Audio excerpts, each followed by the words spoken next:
Welcome back. Now you can easily get the basic ideas of deployment inside the hypervisor. Now I'm here to share another important aspect of the hypervisor related to the snapshot. So hypervisor is also an advanced application of virtualization.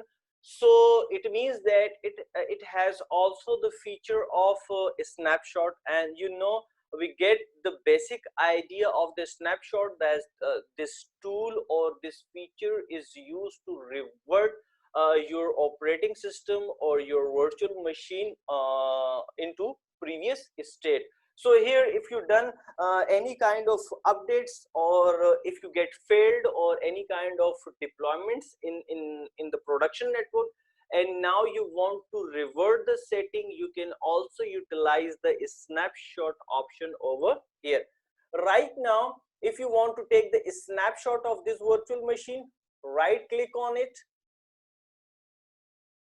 and here you can see that when we talk about the hypervisor, for the purpose of a snapshot, the option available inside the hypervisor is called the checkpoint. When I click on the checkpoint, then it will create the a snapshot of this virtual machine in a current state. Let me demonstrate to you. Here I just click on the checkpoint, and here you can see that a snapshot of this virtual machine created over here with the time stamp. So the process is very simple inside the hypervisor as well. And if you want to revert the process, just click on the virtual machine, and here you can find easily the revert option. Here you can see that.